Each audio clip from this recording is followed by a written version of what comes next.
Hey everybody, the light just went on the camera. I'm giggling to myself because I'm trying to find the Twitch channel on my phone, which should be a really easy issue, but it's not. There's ours. I like to see all the questions as they come by, and An Android wouldn't have this problem. Oh yeah, here we go. Video and sound are okay. Go to the show. There's the text. All right.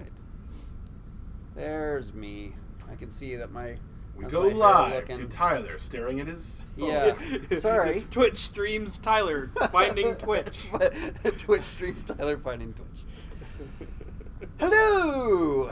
It's the end of the week wrap up for us over at City State Entertainment. My name is Tyler Rockwell. I'm a producer, environment artist, bit of art director, office manager. Tim's title is our IT specialist. You saw that coming. You had to have seen that when I started up with titles. I will cut you. Tim is some sort of engineer here at City State, but right now he's doing a lot of wrangling of helping wrangle people, helping wrangle tests, helping wrangle performance improvements. Basically, kind of a wrangler, an engineering wrangler, and I give you the IT man. I'm the engineer cowpoke. Yeah. Tim helps make things happen. So, for those of you who aren't aware, which I don't think we usually get too many new people at the end of the week updates. We get a few. Do we? We try and do a weekly update at the end of the week, barring being super busy as happened last week, which I think Max pointed out was like the first time we'd done that in 2 years of doing this. Well, actually, Adra Cortesia, a regular viewer, pointed out that was the first end of week wrap up last week that we missed in so sometimes we do focus on development if we really absolutely need to, which was the case of last week.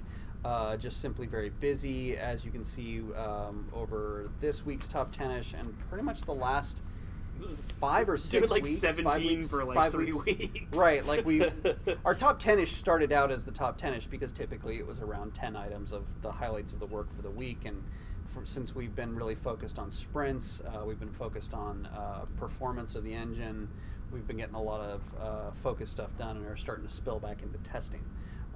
That being said, people typically ask, there is no planned test this weekend, but we are starting to put together testing notes. We still have to kind of start at the office level and work through some things. But we've made a crap ton of progress over the last couple of weeks just on the overall engine stability and performance. Anybody who's tertiary to that, like say the art team continues to add new art or support some of the existing goals for the sprint or for Beta 1, same with the engineers. So everything's going well there. Might as well just start in on the top 10. Yeah. We've got 15 items this week. We're not going to talk about how one is a half a page. Yeah, I particularly grabbed Tim because I wanted to talk to some of the performance improvements that we've been focusing on this week and a bit and last week. Yeah. It's largely been the last 2 weeks. So why don't you go ahead and just kind of start off with some of these items and insights to them. So part of I don't know how much of this text makes it out to you guys, but I've got. Oh no, this is the top. So 10. like I said, we've got the top 15, and like number 1 is like 4 line items that take up a half a page. Right. So that technically could be the top 19. And so like a big part of what we've been doing these last couple of weeks is focusing on both stability and performance of the server, and as many of you know, prior to that, we were doing a focus on stability and performance of the client. Right. And so it's all starting to come together in a really, really nice way. So I'm just going to hit the list, but sort of wanted to give you guys the top down of like, we haven't really done a focus on server perf in a long time, and so it was just sort of wherever the code took us was the perf we had, and we started doing some of the big bot battles a while back. I think we let betas into some of those. Yeah, we let beta alphas into some that. of those. So you guys saw where those were at, and those were before we did the last couple of weeks of perf focus, and it's going to be an ongoing thing. I mean, performance is always a thing, but we hadn't really done much focused work on the server with it. So it was nice to get in there and start with a low-hanging fruit and just knock some stuff out, and then sort of figure out where we're at. Right, and we've added in a lot of other systems. Right, exactly. And so as the complexity of the game grew, there was a performance cost to that, that we were starting to approach a point where we just couldn't ignore it anymore. So, going down the list, we noticed some performance issues around the inventory component. So a little bit of tech on this for you guys that care. The way we send data to your client, there are servers that sit in between the game server that runs all the gameplay logic, figures out how much health you have, how much damage you do, all of that jazz. There's a server that sits in between the server doing those calculations and you guys. And the data that we send to that server then sends your client. We also sometimes call those servers either user proxies or what's the other? There's another name we've called them, mini servers or something like that. Mark has another name for them. So we've got these user proxies between our game server and you guys. We send those guys data, the bare minimum amount of data they need to be able to tell your client how to render the world, how to know which abilities you're using so that we can draw your skill bar. And we pare that down as tight as we can so that there's no fluff in there so that we can send you more data. We also have to send similar data, but not identical data, to stuff like the web API so that, when we start building out APIs, you guys can build stuff like the Arsenal, or you can build these really cool stuff to introspect into your characters and build really cool websites off of the data on the web API.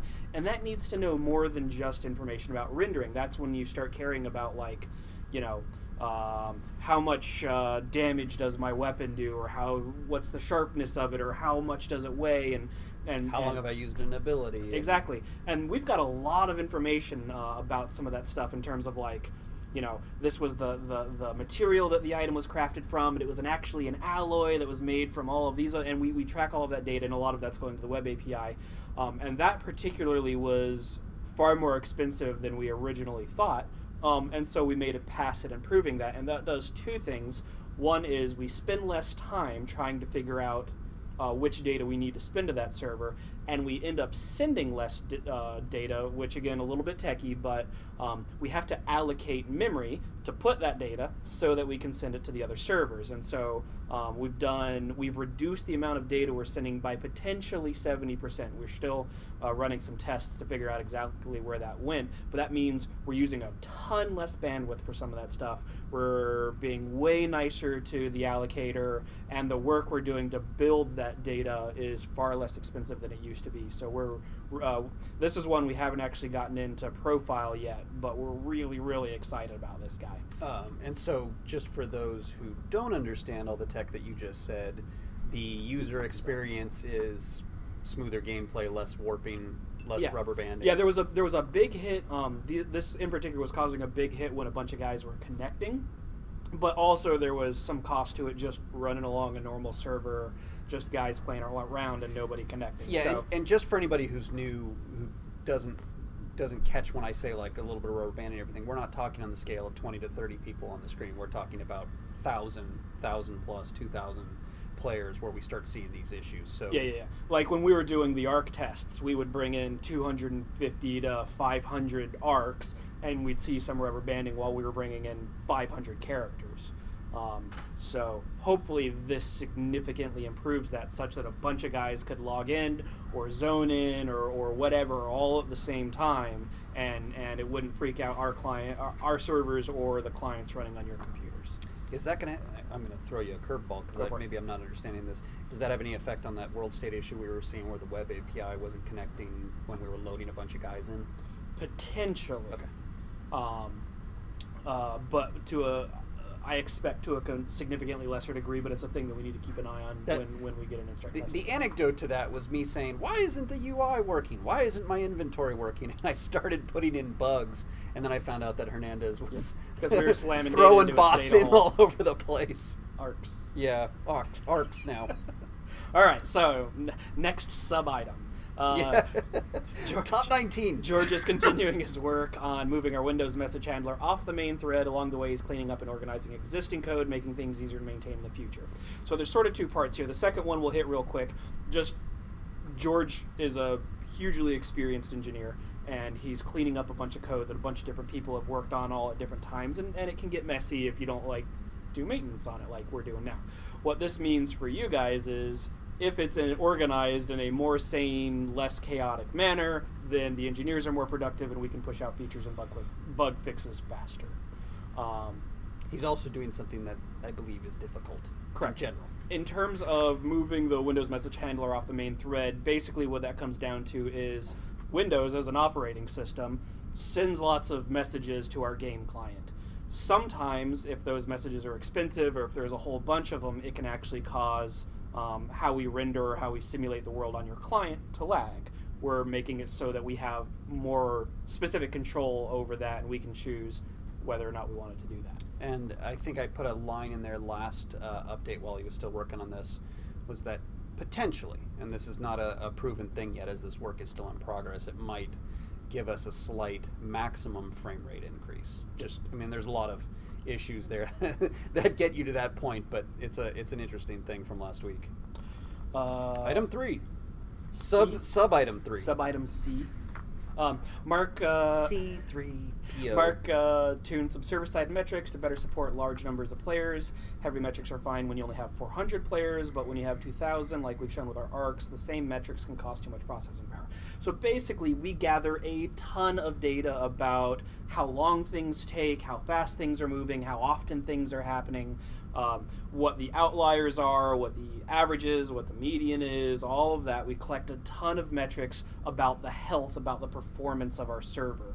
Sometimes you can collect too many such that it impacts performance. And there were certain places where we were just gathering too much data, and so we've configured that such that we have tighter control over it depending on whether or not we're in like a debug environment and we're trying to track down a bug, or whether we're trying to bring in 2,000 arcs for a stress test. So we have more control over that. We've pulled out some of the over-aggressive metrics to provide an overall better performing server. Also, I'm not sure if this was this week or last week, he also did some work specifically about how we allocate some of the data for metrics to be kinder on the allocator. There's been sort of a theme in terms of things that affect our performance and specifically things that affect the allocator. There's been a theme of that recently. Towards the end of the week, Andrew found a small tweak. This is line item B. Giving us a possible 10% performance increase on the server. Interestingly, he noticed this change could be applied to several other areas. This was a mix of we're doing some bad things to the allocator, and like the metrics, we're doing work in areas that get hit frequently. Also sometimes called inner loops. We're doing a lot more work in inner loops than we need to be. And it's one of those places, inner loops are like really low-level code that gets hit all the time. And so even a small optimization to a small piece of code, if it's getting hit 100,000 times a second, turns into a big optimization. So there was some inner loop improvements, there was some allocator improvements, there was one or two like, hey, we just did something dumb here stuff. Andrew, with some of that, found a pattern of things that we could sort of make a template of these improvements and apply them to several other places. So he's been working through applying them on several other places and also setting up ways that we can teach our engineers, like, here's some stuff to look out for, here's how you do this in the better in the future so that we don't run into this again. So that's been sort of a roll-up of a bunch of the performance/stability improvements we've been working on client and server for specifically this week, but it's been an ongoing thing for the last couple of weeks.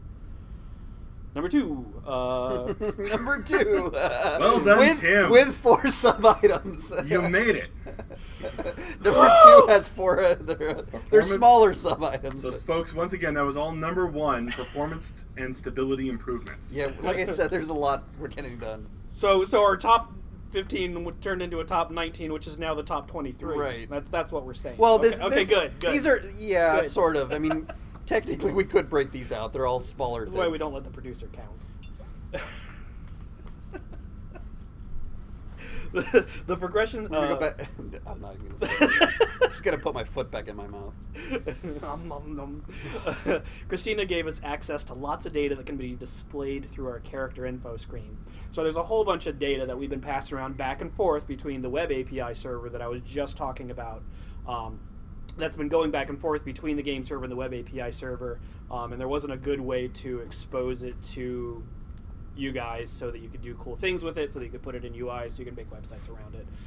So Christina's been pushing a bunch of that data through in such a way that it is more visible to users so that you can consume it in cool ways. The progression system can track and display how many times you've gotten credit for using a skill part. We can show armor stats per body part region. Players get information about restrictions on equipping gears, and you can view your banes, boons, base stats, play session length, and skills used. This info isn't in the UI yet. We're waiting on AJ to work some of his magic on that. So we've plumbed it through to a place that is user accessible, but it's not quite. Some of it is not quite in the UI yet. Right now. So that's just a whole lot of. We want to give you guys data. We want to empower you to make cool UI mods, cool websites that shows the data you and your guilds and your orders and your warbands and all of those care about. Number 3, the post office. Caleb and Column have tag teamed the implementation of our new messaging system we've affectionately called the post office. This allows us to send information from one entity to another in cases where we either don't know where our intended receiver lives, or if we have multiple receivers and we don't know where they live. We use this system in gameplay so we can tell players, or really anyone that cares, what's currently happening in the heat of the battle. Basically, we have a lot there. When you guys see a server like Hatchery or Fledgling or Wormling, it's actually a conglomeration of dozens of servers. Sometimes it's not immediately obvious in code exactly which server is responsible for a particular piece, a particular entity, a particular actor. The post office is responsible for saying, I need to get data to this guy and I don't know where he lives, and it figures it out and gets it to him.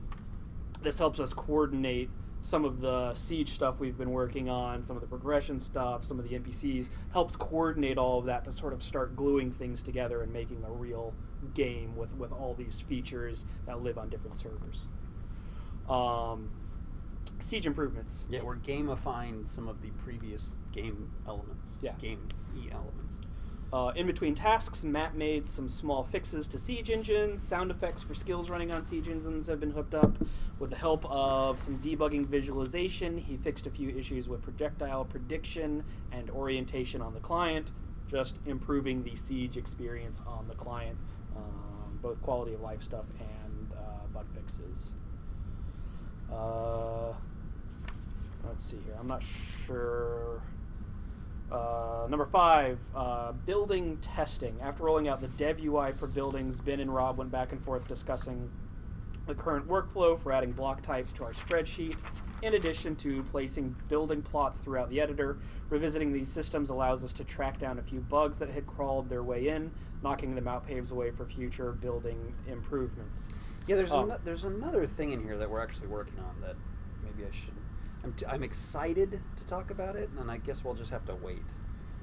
Haha! It's not totally tested and done, so I don't want to overstate it, but I'm excited about it. For all of you guys that aren't in the loop about when we say dev UI, JB a while back put together a thing that we call the dev UI, and it empowers people who are doing gameplay systems to make quick and dirty UI elements without needing to go through someone like AJ or JB or one of our mod squatters to build a really full-featured, deliverable UI. This is, we put a new feature in the game, we put a new gameplay system in the game.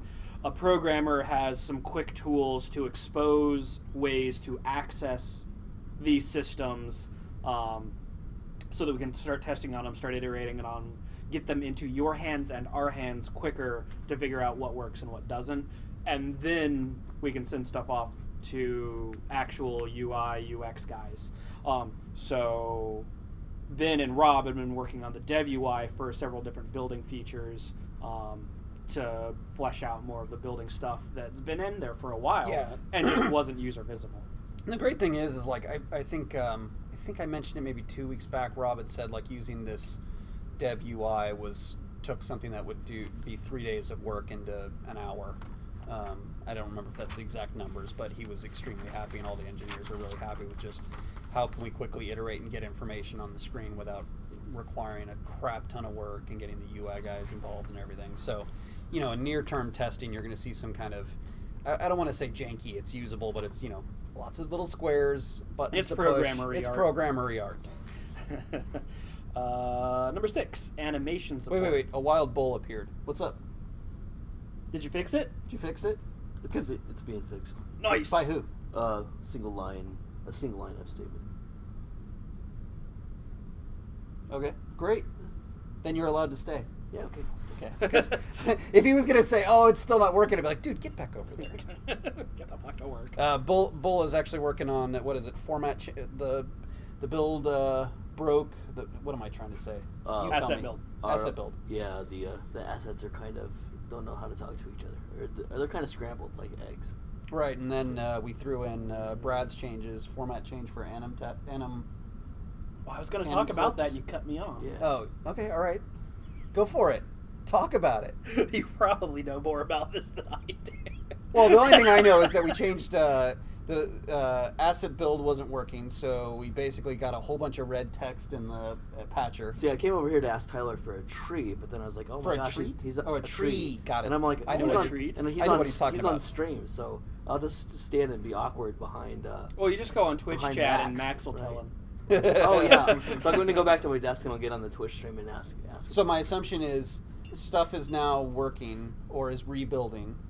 So when you go into hatchery, it's not just just terrain only. Well, we'll see. And yeah, exactly. So the issue is basically we have to rebuild all the assets. The assets were not building correctly in the first place, so we're rebuilding them. The consequence of that is basically everything gets borked, really. You go in, you're playing all the wrong animations, you don't see any trees, bushes, grass, the statues, just all the assets that get built, the animations and everything, the sound, everything was just not building. Was sound included in this? No. Okay. Well, Unless you know something and then we threw some resource, some format changes from Brad in there. DD's planning on killing us now. Yeah, and this poor guy's been doing his best to go through it, knowing that he's got the stress of the entire team upon his shoulders. I'm not getting stressed out. I was cranky earlier. That's just because I bit my lip. Right. I'm going to segue, unfortunately. No, I don't want to segue into that. I've derailed. You guys the are on stream. number 6. Right. So I don't know where they're at. So yeah. So the good thing is we got that stuff building again, and you are probably asking me for a tree asset that's not giving an error, so you know what to go dig into. Well, a tree that is missing. The birch trees. But yeah, I'll just keep figuring. There's 2 birch trees. There's a tall and a medium. I think I fixed the tall. I poked at the medium this morning. It wasn't working. If that doesn't work, you can go into the generic deciduous 01. Generic deciduous. I believe they're used in the zone. Thank you. But I may be wrong. Now the question is, does Bull know how to spell deciduous, and did Tyler spell it right? DEC autocomplete. DEC tab. Yeah. Okay, so honestly, do I need to poke you to go back to fixing things? No, yeah, I'm gonna go back over there. I'm just waiting I'm waiting on a build. Okay. You know that. All right. Go ahead, kick you off the Alright. couch. All right, number Play producer. 6. Thank you, sir. Go do work. Animation support. Brad has been working on tackling a multitude of animation adjacent tasks this week. He's working with Scott on finding a solution. Yeah. Sorry, I was just counting along with my finger. I wasn't trying to get your attention. Go ahead. TnT, Tyler and Tim. Making start walking / stop walking / start walking blend. Start walking, stop walking. Yeah, that's a little. Basically, when the characters would start to walk and stop walk, they would leave off at their frame count of the walk cycle. So if your foot was up here and you stopped walking, when you started walking, it wouldn't restart the cycle, so that the feet look like they blended. They would pop to the old position. So you're saying the animations will blend better than Well, your sentence right phrasing. now I think good job. Right now I actually have to. I think I just need to hook up with Scott and see what. I think Brad handed off a tool for Scott to play with that I need to. Don't say anything. I was going to say something about getting somebody to edit this. And then we need somebody who knows grammar. I am blameless in all this. The other thing that we have in there was some functionality that we need to test. One of the I had put a card in that we wanted the abilities. When you play the ability animation, we wanted those to always override the flinches. Gabe put something in that allows us to use weights to say, like, oh, if I'm running and I want to play a flinch, I can say, like, the run has a weight of 9 and the flinch has a weight of 1 for a total of 10, and what happens when we blend those two together. It's a really exciting tool. I'm sorry, you're trying to get my attention, Nope. Your boots. It's a really exciting tool that we just God damn it, we just need to start using. So it's on my to-do list to kind of sync up with Scott, see what we can get out of it. And if it doesn't quite do what we want, then we'll just shoot a new task for Brad to do. Sorry, Just shoot Brad. Yeah, Brad, here's something else to do. Okay. Also, Patcher emotes. Patcher alerts. Oh, you skipped over and emotes, emotes. right. So he's continued to work on emotes. Emotes, while it may seem, we've talked about emotes for like 3 weeks, and it's not because Brad is not doing it. Brad is kind of waiting for other little pieces to come in from different people that all kind of put emotes together in the way that we want to. And I think he started off using the ability system, and we had a simple working version. We're setting up emotes so that they're a little bit more clever than just play an animation. Right. So progress on that, and once we get the whole set, I think we had 12, 15 animations that we've already done. Once we get those all actually working, then we'll check that off the extended list. Great. Patcher alerts, number 7. Following JB's recent work with our new web tools, how we enable non-programmers to update information for message of the day and similar notifications. Non-programmers can do easily. Oh, okay. I was like, that's what I said. Yeah. AJ helped wrap up our Patcher alerts. It's a short message we can display for a specific period of time to inform our players of pertinent information about the need to actually launch the game client. Just open the Patcher login and check out the latest info. And we were doing some runs of that earlier, right? There's a little like red banner. Yeah. I think it says, This please is a test ignore message this. or This is a something. Yeah, message. Nothing to see here, except it's red and across the whole the main screen. goal being that you don't have to get all the way into the game to get any pertinent information. It just sits there. And All right, so we're things. Go. We're starting to hit artsy things. So one of the things that Sandra did, I think we put a video in 2 weeks back, maybe. She had done some different static timings for short bow and long bow.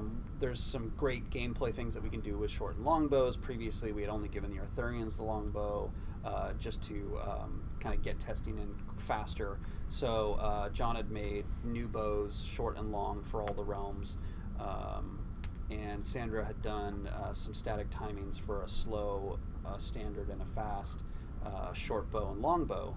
And we can use those for testing, but one of the things I wanted to do was also kind of create a more dynamic pose, a more dynamic ability-based animation, partially just for kind of look and feel of what we want to do in that case. I mean, we're talking just standard animation to, special animation. So we wanted to put a little bit more love into that, and I also kind of wanted to segue it into testing different functionality that we have for playing sounds and VFX at different points, not only in when the ability plays, but when the animation is running. So everybody loved when I was doing poses during our stand-ups, and I was like, Sandra's working on this great animation. So she knocked it out of the park this week. And I've been learning a whole lot of animation terms, kind of giving feedback, and I've been getting good feedback from Sandra and Scott that I'm giving good feedback, which is really important. But she's got this great animation that just, it sings. As an artist, that's the word I want to use. Like, it's really great. So she's putting that in and going into some loops for the short and long bow and a deflect so that you can, knock away a weapon every once in a while with your bow. And the loops are used for when we actually go to the point where you're holding it and you do the aiming mechanic, that the character doesn't stay static, that they'll actually kind of do a little bit of a movement. And I'm actually going to just skip to Scott's animation because we're in animation land. I should just put these together in the list. In the same manner that Sandra's been working on a specific animation, partially to try out kind of the visual look and feel of the animations and the static timing, Scott worked with me this week to work on a pierce animation for the greatsword. We went through several iterations of that, and right now it just looks awesome. What I'm going to do in the update today is I'll just have screenshots of the two of them, mainly because I wanted to point out how the poses are really strong. One of the things we're trying to do is kind of get these really good holds in the animations that look just nice, good. We kind of talk about it in our art terms, kind of just the flow of the character, the angle of the weapon to the lines in the character and everything, and they've just got some great poses. So there'll be some shots of those in the update today, and the one that Scott's working on looks really great because the guy kind of leans back with a sword and he does this whole thrust, and so Scott would give me a front side. It's got like a really meaty thunk at the end that I really liked. And Scott actually got a part that I didn't think of. Like my whole thing right now is anticipation and hold, so the character kind of leans back, holds that for a moment, and then goes forward, and Scott added like this little thunk, and like he kind of yanks it back when he pulls it. I like that. Yeah. So good job, you guys. Moving on, siege testing VFX. So Mike and I have been working together on many splodies. So many splodies. So one of the things we're doing specifically is siege testing. To do that, Ben created some more siege-specific ability components for the Scorpion siege engine. And in this case, we went a little bit more flashy, not just like little pops or anything. We had a little bit of magic into it. So we have some fun things like the one I really like was it's not explosive charge, it's like a shrapnel burst. So I get Mike and he gets it. Yeah, so it's a shrapnel burst, and it when it hits the ground, it like does an initial explosion, then it sets off all these secondary explosions. And one of the things I still have to test is kind of working with DB to get like a shrapnel sound. I don't know what he's got in there right now, but it's like pop, pop, pop, pop, pop, pop, and then all these things whipping by you. How'd that go? I missed it. Oh yeah, yeah. We've got that. There's a fun concept we were talking about, which is like a tracer flare. So it actually throws a bright light into the scene. And for anybody who's new or hasn't been in testing for a while, we talked about how our night times are dark. Our night times are very dark right now. There is a pass that we need to do to make nighttime work better. However, the point of this is that since lighting is a component and visibility is a component in this game design, that we just kind of like, oh, what if we threw a tracer or something on it and it would land and light up a whole scene, and then you can be like, okay, pepper all those guys over there. Well, and it's not in here, but Dave was just doing some work to like improve the positioning of lights off of particles. Right, right, yeah. Yeah, when you move the camera, the lights were moving independent of the particles, so that got fixed. He also fixed a big bug in there that was throwing Mike off. You know, things that don't make it onto the top 10 list. We've got a really fun ability that's like a psychic scream, where if you look at the art for the Banshees, this is kind of where it's not psychic scream, I can't remember what it's called, but Ben comes up with these really great names. It basically does a mind damage when it hits, and we're going to do like a Banshee's wail or scream when it hits. And Mike has this really great, like, magic-y looking sound explosion wave, and we don't even have the distort shader in there, and it looks great. And then the idea is that it would affect your mind. One of the things Scott worked on was some unique flinches to test some other functionality we have in there. So he did like a great sword flinch where the guy, it's in last week's video, the guy does this really cool, like, our typical melee flinch is like, oh, and then he did an arrow one where he kind of does like a thunk, and we have to kind of go omnidirectional in this case, so he kind of does this little shudder, but it's very different from the melee. And then just because I was really enjoying this whole scream concept, he did a mind one where the guy kind of, he takes it more in the head like this and does a little bit of a shake.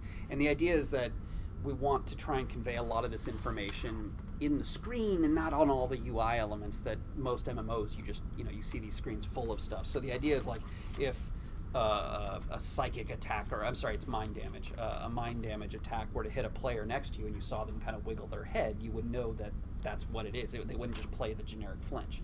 This is a bit more expensive. There's obviously a cost to the number of animations we have to do everything, so right now it's just kind of prototyping and trying things out. As you can see, I'm excited about animation. And VFX. Let's keep going. Art environment. So Dion is just kind of assisting me right now, continuing to work on environment assets when I don't have time. She last week knocked out a really cool update to the Viking longship, and this week I can see her over there. She's created a bunch of random Viagra phone call. It's not random. She created. She's working on some mud, dirt. Mainly, it's for like a freshwater embankment or moats, and some did some really great reeds that we didn't have. I've always wanted to get some reeds in there, and one of the cool things, we'll have screenshots of these in the update. I kind of pushed her to not. Jumping back a step, there's a lot of art in games that may look really pretty, and it's really not performant. Like when you actually get it in the game, you'll see like UV sheets with a lot of negative space on them. You'll see UV sheets that aren't planned for how many polys you want to have on the screen. So artists end up making these very expensive assets that could be built a lot cheaper. So one of the challenges for Dion, and we were literally just moving diamonds, triangles around on the screen to try and figure out what the best layout of the UVs would be. So she created these little kind of pond plants, and I think the highest poly count is 32, and the lowest is like 15 when they're in an LOD. And these are small things. They're not intended to be super high poly beauty assets. The point of them is we want to be able to cover a lot of the area and actually fill out a forest. This is something we've talked about. We want forest to look like forest. We don't want to actually just have the performance of the game just drop to shit when you walk in the forest. And we also need you to have 100 players or up to 1,000 and more on the screen at the same time. So we have to be really careful about the art. The cool thing is when we scale this asset up, it still works as like a giant asset, even at such a low poly count, and we can just add another LOD onto that so that when you get closer, it has more definition. So it's a success. It's fun to talk about, and it's just something we have to kind of be very careful with this game that is so unique that we can draw and maintain and do the networking of so many players at one time. We have to be really careful about everything else.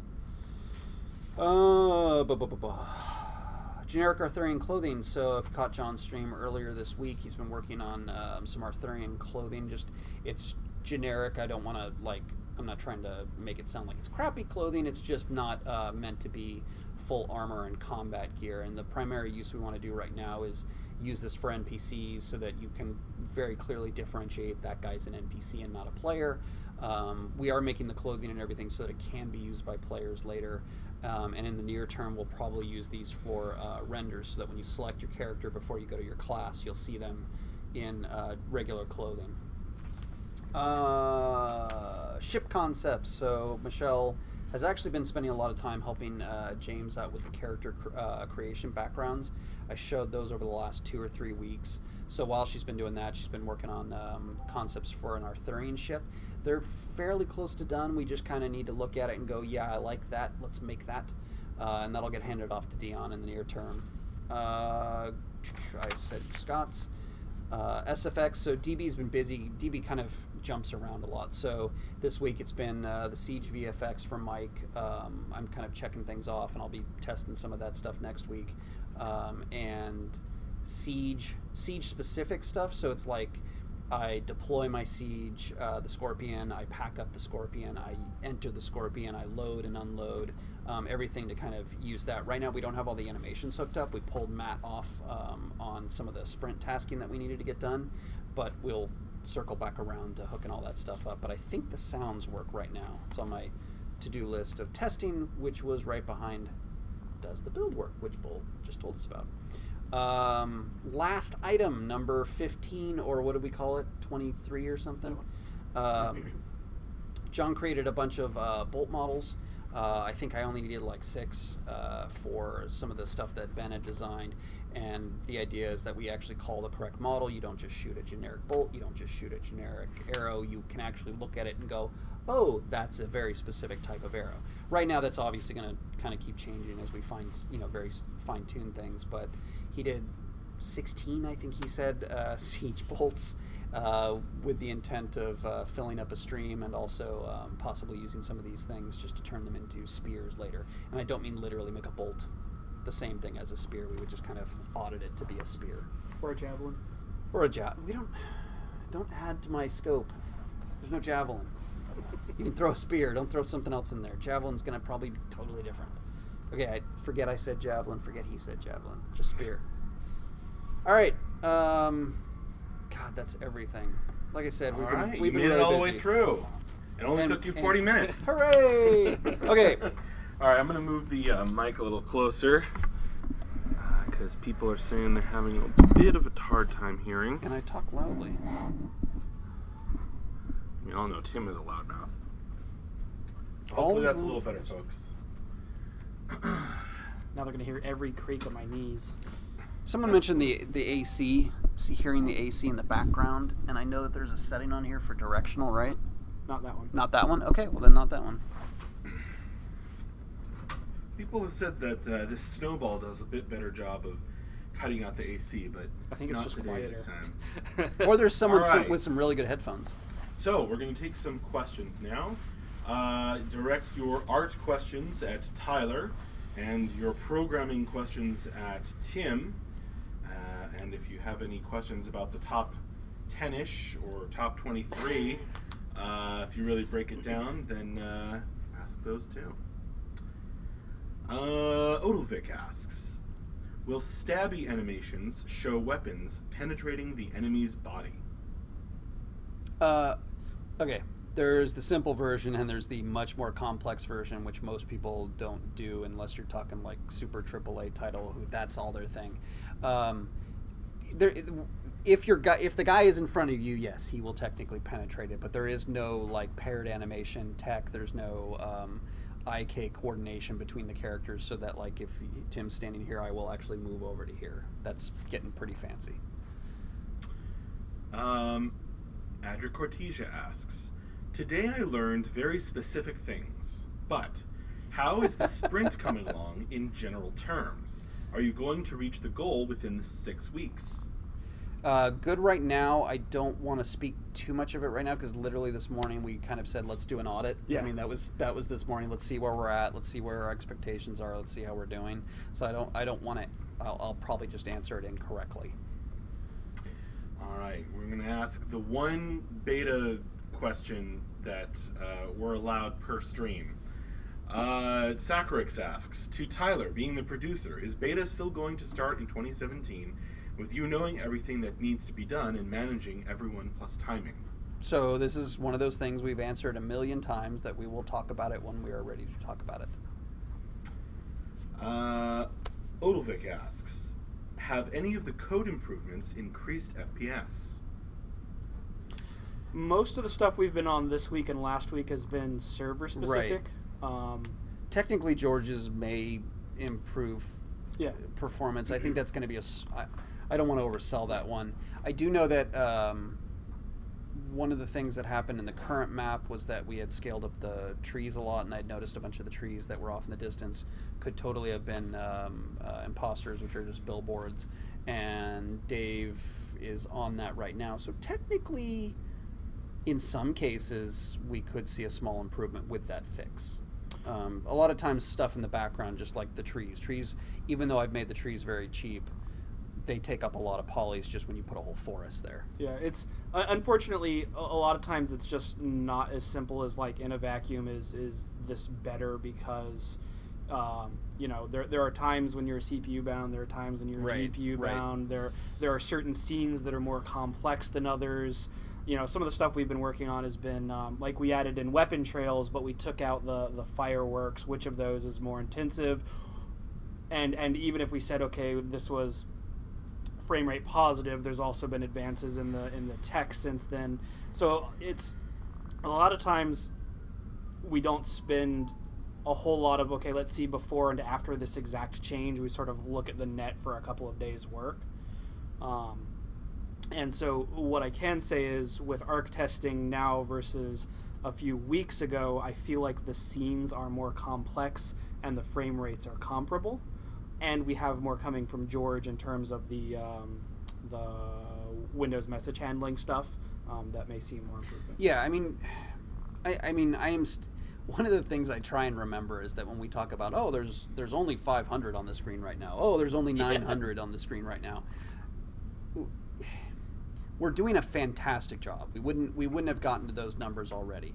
Every time we add something, there's going to be a performance, most likely going to be some performance degradation, and then it'll be just an opportunity to figure out what it is that we want to do to make it better.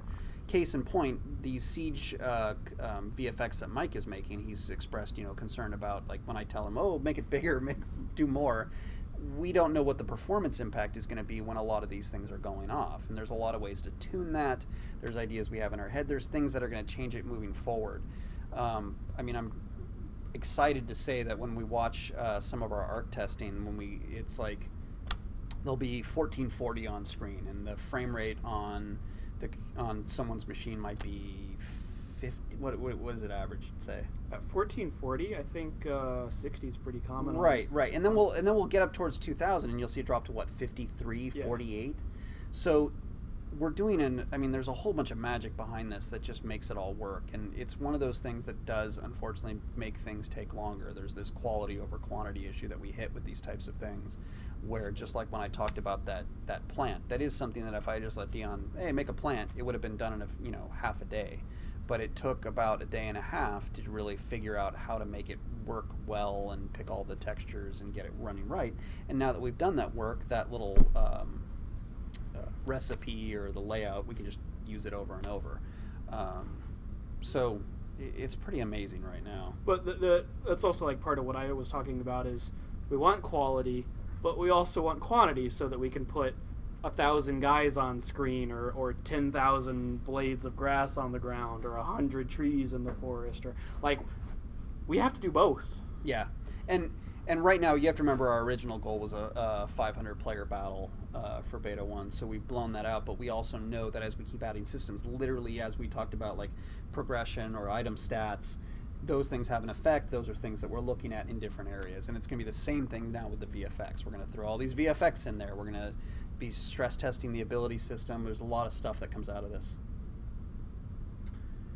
Vaticus asks a question at Tim. You talked about the whole API additions. When will the API be exposed to the player base for apps/websites? Beta 1, 2, or 3? The guys that have access to the servers now already have access to the vast majority of the stuff we've published to the API. I don't know exactly how to access all of it. I know we've got some documentation on it. I know we've got some servers that you can already start building stuff against.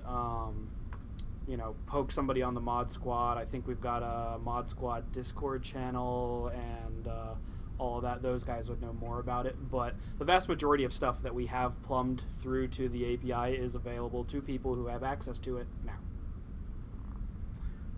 Odilvik asks a question from Lucilius. Will individuals that live in the backwoods with DSL or 6 Mbps download speed be able to play CU without significant limitations? Can you go into the details of how much information will be pushed through the pipe in a 500-person fight, and how this might impact those with slower internet speeds? Anybody that has been in the big bot battles, the big ARC battles, right now, our bandwidth going to your client is capped at 56K. So just ask anybody who's been in the 2,500 player battles how it performed, and know that we're capping that at 56K. Sacrix asks, when will we get more tree streams? Really? Is that a serious question? That sounds like a role player question. Yeah, I can't tell if that's a trolling question or not. I mean, right now if it's a serious question, I've been really busy with a lot of the other artists, just working on the look of the game. There's been a lot of, as Tyler's we have really been stepping up as art director. yeah, all of these items on here. There's an amount of maintenance that has to happen between Brittany and I as well. So I mean, like literally this morning, I said, okay, I got to do this, and this, and I also got to get all the reviews done. So, trees. So I've been really super busy on that, and just haven't had a lot of time to do art. That's why we haven't really been focused on environment art right now, because we have enough to test our tech. We have enough to say that's what we need to do to move forward. It's more an issue of quantity at that point.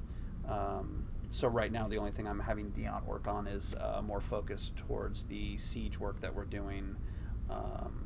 Would you say our best bet for a tree stream is a Dion stream? Right. Yeah, right now. Alan Swafield asks, when beta does start, will us EU players have a local beta server, or will we have to play on NA and suffer the lag? I don't know that it's really answerable at this time. My understanding, and I am not making promises here, my understanding is during beta we absolutely want to do both. My expectation is that the majority of tests will happen on an NA server. No promises, but that's my Well, we've talked understanding. about wanting to test it and see see how it behaves. We also have some really interesting things in the wires now for you EU guys that may or may not pan out. And we'll by talk wires, you mean like things we're working on? Yeah. Yeah. And we'll talk about that more when and if it bears fruit. Right. Sacrix asks, will CU have VR? No comment right now. Odilvik asks a question from Ancient. During testing, will surveys be sent to everyone with applicable access, or just those that logged in to test the content in question? That sounds like a Mark question. Wait, say it again? Wants to know who will get surveys during testing. Surveys. So when we start doing beta, we're going to send out surveys of like, hey, how did Siege Oh, feel? yeah. That's a Mark question. All right. Save that one for Mark, Ancient.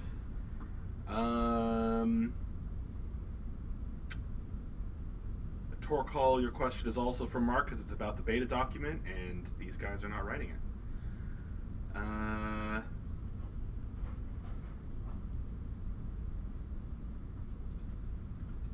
Odilvik asks a question from Nanulak. What races are planned to be available besides humans when Beta 1 launches? Right now we have part of the reason we pulled back on some of the more non-humanoid stuff was just the amount of work that it would take to get them in the near term that wouldn't really help us out with testing a lot of the tech we're doing. So right now it's the there's a Tuatha. Each realm has a human, and then right now there's a Pict for the Arthurians, the Valks for the Vikings, the Luke Japan for the Tuatha, which is a smaller race but didn't hit any of the issues that I was speaking to a moment ago. The Valks, Picts. We actually had a Luke really Japan. I'm interesting missing something. tech issue last week because of Lutrapans being small. Oh yeah. Well, We had teeny you should tiny mention that. Lutra. So Andrew's been working on some really cool stuff where like when your guy shoots an arrow, he reaches back, draws an arrow, and fires it before the server ever even tells you that it's fired. And then we do magic such that once your client finds out that you did actually fire the arrow, we sort of glue them back up so that they do cool things. The Lutrapans, being smaller, they're actually built at normal human scale, and then the fact that they're smaller, we sort of do in code. And so the fact that they were smaller meant that the teeny tiny Lutrapans were shooting teeny tiny arrows, and there's a certain part of the math there that didn't handle the fact that the arrows were scaled well.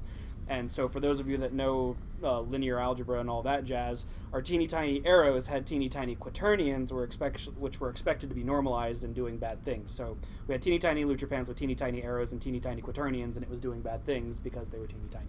And it was one of those things like, oh, that's basically at the other end of the room. That was the summary of like the laughter over there was, oh, that's what it is.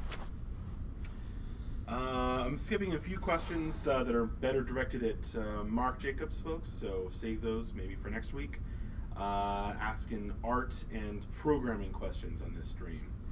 Dexachan, you were on this morning and asking me this, and you are back to ask it of Tim. How does he get his hair Will so CU shiny? use multi-cores of the CPU? How many? And are cores more important than GPU/VRAM? VRAM. Yeah.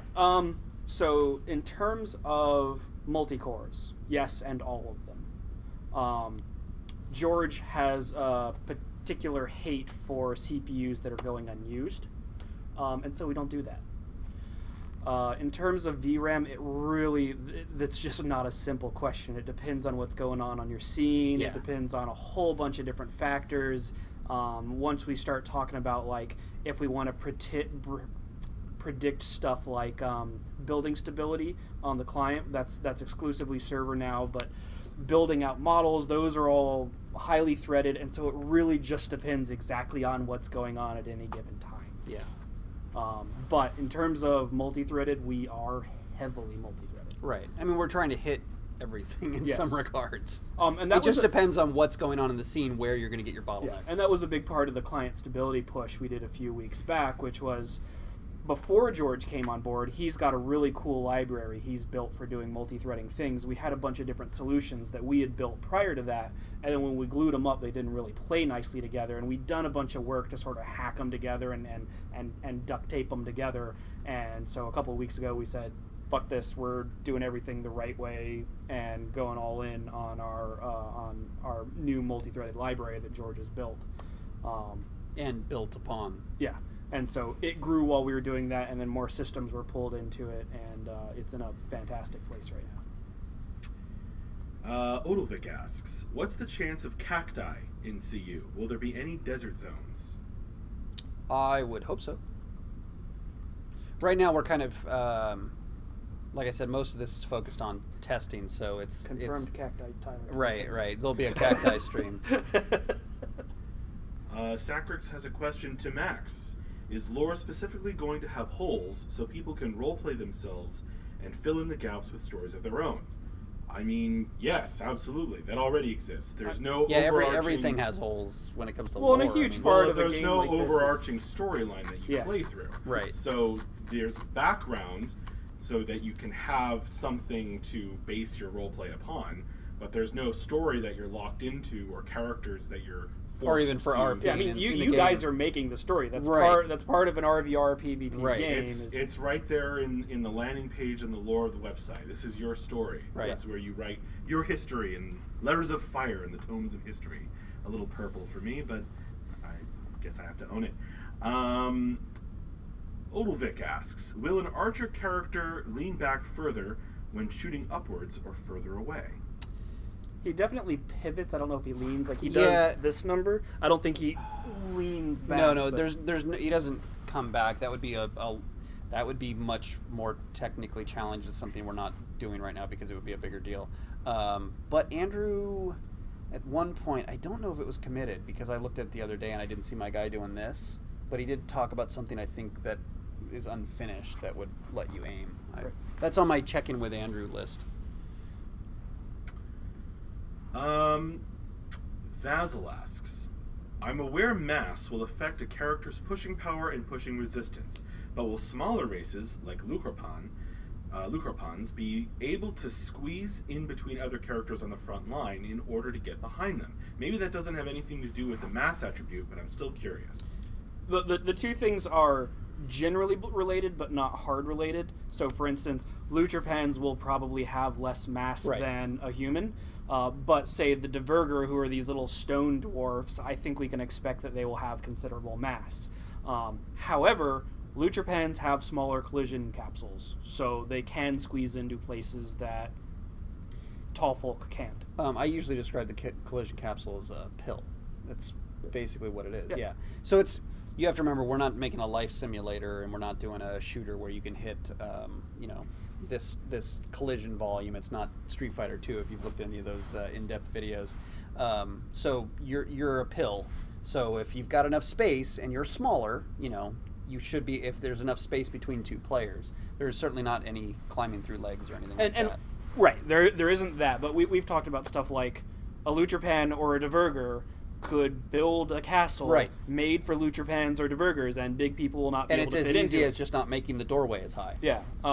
That being said, big people can still punch holes in it and knock over your little hobbit hole. Little hobbit hole. I'm just going to answer this question from Sacrix real quick. How does Camelot feature at the center of the world? Is it a giant place of power for the realm that connects islands to it first? Wait and see. I think is the answer to that. Torcall has a question for Tyler. I don't understand it, but maybe you will. What improvements have been made to the decorations lately, and when will you be able to see them? The decorations. My assumption is he's just speaking about the art in general. if he is, like I said, I haven't been doing a lot of environment art, so we've only been. All right, I can actually back up a little bit. There are improvements. So most of the trees and everything. Torcal means biomes. Oh, the only overarching thing that is an improvement. There's small tweaks of like, oh, that looks like crap. Why did I do it that way last year? But in the meantime, one of the things I'm doing with Dion is just setting up all the. When we call a biome is actually a much bigger term. If you just look it up, Ben kind of set me straight on this because we were calling like little areas a biome. Biome could actually be the whole eastern seaboard. So there's a much bigger view of these things. So we've kind of stopped calling the pine forest a biome. We call it part of a biome, and it is a pine forest. What I did is when we originally built these things, they were static. It was kind of a quick. How do we use the editor? What does it do? How do I learn how to use it? How do I set up a good-looking pine forest? And what that ends up is a very linear train of thought where if I pull up that mod, it's just all these nodes all over the place. And if Tim said, oh, I want to make a grassy plain that uses some of those assets, he'd have to go in and figure out why I did what I did to get the same effect. So one of the things we've been doing instead of kind of building out a specific look is we've been building out little mods that you can ref within a larger mod. So if you build an island, you then would be referencing all these different little pieces. So if you said over here I'm going to put a pine forest, you could say in this case I want the pine trees that Tyler built, but I want the rocks that Dion made that weren't in the version of the pine forest. And it's much faster and easier to build. The way the editor works is it's designed to be very composable. And so initially it was just like, how do I make this particular thing look the way I want it to? And now it's, how can I build a piece that can be composed with other pieces to provide large or small scale effects? I can actually, I realize there's more to this question. I can say the other thing, there's been a glut, which has been amazing, of photogrammetry assets on the internet that you can purchase and make use of, like what I can see on Dion's screen over there. So these are real world scans of physical assets. People will take every single petal off of a flower. You'll get all the different textures that you need. And in our case, since we use physically based rendering system, we get the rough, the spec, the normal, and the color, and the metal actually. So we have a lot more assets to play with. We're not trying to go for a specifically realistic look. I want the game to last longer visually, and if you go for realistic a few years from when you do it, there's another new version of realistic and it no longer works as well. So we're trying to kind of balance a little bit of artistic flair on top of these real world materials. But having those at hand has really just made things easier, faster, better looking. So what we're trying to do is typically these things are expected to be much more higher poly assets, so we're having to be a little bit more creative with the type of game that we're making. I was working on some really cool trees and I had grabbed these photogrammetry scans of these pieces of bark. Now in the scan and the asset they were only supposed to be real world like this big, but I scaled them up really big, dropped their resolution down, and used them to put a repeating texture on. And it was just a huge time saver to have these original assets that were very natural looking, that we didn't have to come up as artists with what natural looks like. Was that the one that was tiling gnarly? Yeah, it was all like wonky roots and stuff. Right. And it just kind of worked, and I was like, this is great. So Dion right now, the plant that I mentioned earlier, I said, don't pick like just that plant because I hate walking into a game where you're like, oh, that's the plant I saw in the nursery when I visited it with my grandmother down the street. So I actually asked her to take some of these scans of petals, invert them, throw a color layer over them, and scale them up. So they're actually kind of our own version of like this pond plant that doesn't exist in the real world. And that's the kind of stuff that I want to try and do, and it's really helping. The other thing she's working with right now is terrain scans as well. And like I said, we don't want to go super realistic, but using these things saves us so much time. And when I entered into the game industry in 2000, if this was around, oh my God, life would have been so much easier. And real quick, photogrammetry, if you want like a more specific use case, like the Battlefront, Star Wars Battlefront uses a lot of photogrammetry stuff. That level of detail is not something we will be able to do with the scale of our battles, but it is the same type of assets where they look very realistic. 5-minute warning, folks. 5 minutes of questions remain.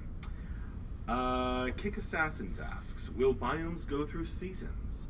Does winter happen in every realm? We're definitely planning on having seasons. I don't know about the question of every realm. I don't know that we've talked too much about that. But it's not something that we're working on right now, but it should be fairly easy to do, both with the way the terrain system works and the realm swapping tech. We should be able to just layer that in fairly easily. At that point, it'll just be an issue of assets. Sacrix asks, is the draw distance and zooming out going to be always this large come beta/live game? No, it'll definitely see edits.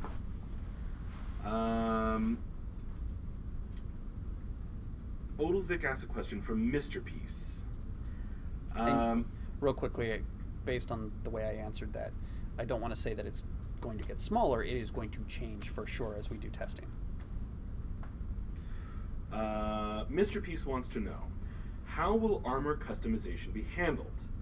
Will only the faction, class, or armor material determine the looks of what we wear, or will there be more freedom, like different models of armor for each class, for each faction, and we choose from them? And if so, will this be part of the economy? Crafters deciding which looks they want to learn to craft and specialize in them. I think we've done a lot of talk about this. There's one side of the art, there's one side of the tech to support the art, and then there's the design of the game. The design of what you have available to you and everything, a lot of that is just going to come down to what is fun. We've talked about whether or not we want you to make a specific helmet for a race that, say, has horns versus making the specific helmet or just making a generic helmet that everybody can wear, and we just change the art asset. A lot of that is going to come down to player feedback and testing. We haven't gotten to that point yet where we're actually implementing the tech to do so. And speaking to the tech that we plan on doing, right now everything's static assets that you'll be wearing, but part of the goal and some of the things we've already spec'd out and how we build the art assets will allow you to not only see visual differences in the materials that you use to craft the item, meaning that you can use different recipes and get different looks, even though, say, the geometry and the normal is all roughly the same. We can go pretty far with it. It's just kind of a time investment that needs to get figured out, and ROI for players. The other thing is you'll be able to do tinting and decaling. So one of the things we did that's a little bit more expensive is we laid out, we don't split like the chest in half and mirror it, because we want you to be able to stick a emblem or something wherever you want on it.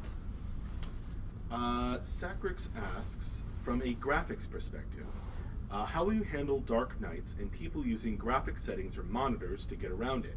Will it be a particle effect situation or a draw distance right in front of you? I'm not following the Dark Knight specific issue. We have some tech, like we've talked design about visibility being an actual game system, right? And we've talked tech design about how we could support that in terms of like not telling your client that someone is there, but also we want to start like preloading their model, and so there's been lots of design and tech design talk around it. We haven't really honed in on any specifics there, except that we are aware that people can dick with their alpha to cheat at nighttime, and we would like to curb that. Right. Looking for a good one to end with. The magic question. Preferably something both these guys can answer, maybe. Sacrix wants to know, are you still going to outsource art? Oh, yeah. Yeah, I mean... for the Heal the World stretch goal. For the Heal the World one. Oh, yeah. The reality is we don't plan on doing all of this in-house. It's cost prohibitive and it's time prohibitive. I've got a lot of experience doing outsourcing when I was at EA and was apparently pretty good at it, and another company after the fact. Even when you outsource, it's still a very time-consuming process that still you need to create a good relationship with the vendors. You need to get the right artists. There's a lot of work even involved in just that. But yeah. Well, and part of beta, right, is like honing in on our art style. Right. And our art style will inform the outsourced assets. Right. And you know, as Marcus said, look, you know, we're late. We're working our butts off. right now making more trees is not going to get us into beta 1 faster. So it's just not a focus right now. But once we get farther along, we get players playing a game, and we get a lot of good feedback, and we get into a position that we can just go wide, and then we'll start doing that. All right, well, I think it's time to end the stream, yeah? Oh, there's not one more? Later. I like the questions. Okay. Sorry, I Was that heart our to heart, I question? totally appreciate the enthusiasm of people who, this game that we're working on. It's fun just to answer the questions. Odilvik wants to know, will we have rivers that flow and sweep players downstream as they swim across? Jesus. Man, Like I don't even have rivers yet, and you already want the guys flying down the stream. We'll have rivers. There's some more tech that we'll have to do for the world editor, and obviously we don't want to have to build those things by hand, but our goal is to not have river be like what they do in some games where it's just an inlet through a landmass. We've talked about stuff like buoyancy in terms of like, is your dude wearing, a half ton of plate mail versus some cloth versus some leather? That's a thing we've talked about. I think it really comes down to what does it cost us in terms of development and release time, and how fun is it? Right, and I said ROI, return on investment, in some cases. It's very easy for even us to get carried away with little ideas and cool things, but the investment on it for the player and whether it really impacts them versus 3 months of development times is always going to be a question. So if we come up with a really good reason that getting swept down a river is a gameplay mechanic that people enjoy and is worth it versus, and figure out how long it's going to take, then that is certainly something we could look at, but it's not at all on the radar. Tranquilizer 406 asks, will there be plans, perhaps post-beta 1, to integrate active environment effects, such as bushes lighting up when you walk by? Yeah, the ECT entity component template conversations that have been going around are, as I understand it, the ability through the editor to place something that can do other things. It has an input, something happens, and then it does something. Yeah, we legit had a discussion about this yesterday. Right, and this is one of those things that we have missing that we need for some of the work that we're doing right now. And the example, I think, was like, well, what if someone adds a entity, what we just call it, an entity component you add to something? Yeah. So if you add an entity component to a flower model, and that means that when you walk by that flower model, you get poisoned or something. And the danger there is, of course, if you give the artist a tool like that, they're going to scatter 1,000 of these all over the place, and the server's going to come to a crashing halt. So the funny part is I actually stood up and was like, wait, what are we talking about? This sounds exciting. And they were like exactly this specific thing. And so yeah, it is one of the things that we will probably be able to use this for. Some of the other stuff we talked about is like, could you run by a cluster of trees and like a deer jump out of it, and then you could... It was squirrels. Well, yeah, but I was trying to make it... Squirrels is way better. You're not going to skin the squirrels. No, but a bunch of squirrels go scattering. Okay, I didn't know you were going to skinning animals. I know. Well, that's what happens when you know. Right. Okay. So like a deer could jump out and you could kill the deer and skin it and get meat and leather and all that jazz out of it. Like that's a thing that's in our radar. And right, you're actually kind of touching on two things. One is the entity component template, like, I walk near a bush and something happens, or I walk near a poisonous plant and it triggers an animation to attack you or something. That's one side of it. The other side that he actually touches on, like shooting, I think it was shooting an arrow through a bush and it lights on fire. Was that what it was? Or is that what I'm thinking? Lighting up, or they said lighting up when you walk by, like right. Magical. Oh, okay. So, sorry. Since I've already started. I've already started. Yeah. So that is the former. The latter version of this would be. I thought it was like lighting up. I heard fire in my head, which was if I shoot like a flaming arrow through a tree, would I catch the tree on fire? That is, once again, would be totally awesome. It's not on the near-term radar, but that would also have a lot of server performance issues of tracking all the assets. And similar to that, part of what we've talked about with like the interaction system is, if there's a thing that's on fire, say somebody's put down a firewall or a thing is burning, and you shoot an arrow through that such that the arrow would catch on fire. Like that's a thing that we're working towards. Right. That's what we're working towards. That's a much more, like I said, ROI. There's a huge return on investment for gameplay. Leveline on the YouTube chat asks, since combat will not be instantaneous automatic hits, Will everyone be as slow as I think they'll be? How slow do you think they'll be? I don't have that detail. Yeah. Let me use my telepathy real quick. Yeah, I mean, there's a lot. I mean, even one of the things, the perception of slow is also dependent upon how we do the animations and what the hit reaction timing is and everything like that. I mean, even right now we're playing with faster timings of the animations because we just found them to be more visceral. Yeah, yeah. There's this balance of like, we're not looking to make crazy, fast-paced, like Korean action game where your actions per second matter and all of that. That's not the game we're making. But there is and we want the game to be strategic, but there is a balance here where the game is fun and responsive and without making you feel like you're going to lose because you can't click the mouse or press the button as fast as somebody else. Yeah, and to the other end of that spectrum, that you're not sitting constantly waiting too long that it's not fun. Yeah.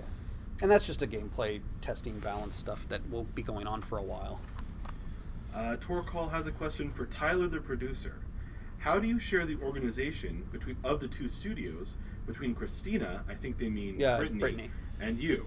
And what impact did this have on your work and on your way of working in general? It's not studio to studio. It's mainly just a separation between engineers and art and tech, really. She manages most of them. I keep an oversight on it. I need to know what's going on all the time. The day-to-day is a lot of work, and she helps maintain that. And since most of the artists, we have less artists, and they're all sit right next to me, a lot of our communication just goes by word of mouth most of the time. Yeah, like, you know, audit Trello a bit, but it doesn't always need to be maintained to the degree that the number of engineers need and the amount of planning. And for my workload, all that really did was just give me more time to focus on other things I didn't feel was getting enough attention.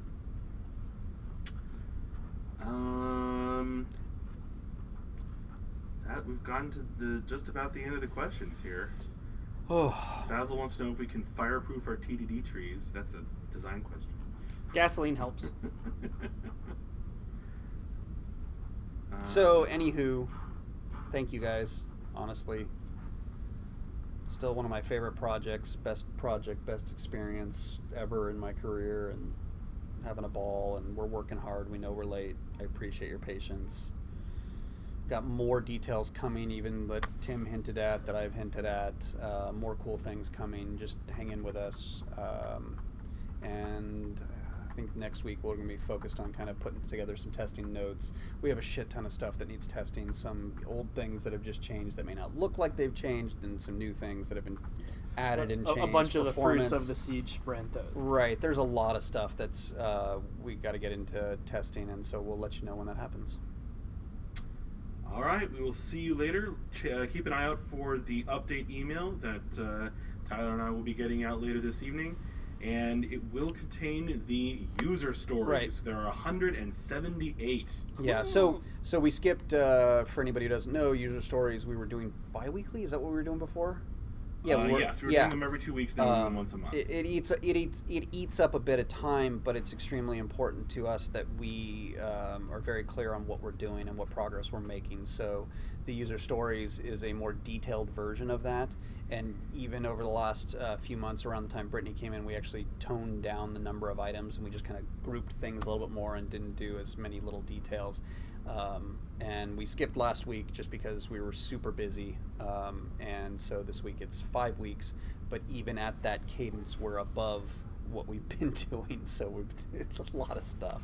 So if you want all the little details, you can look through the list. If you just want to search it, you can go to the user story page. James has been updating them. Hey, James. Oh, he can't hear me. So you can go to the user stories page and just search anything you're interested in and see stuff that's been added. All right. Bye-bye. See you later. Thank you, guys.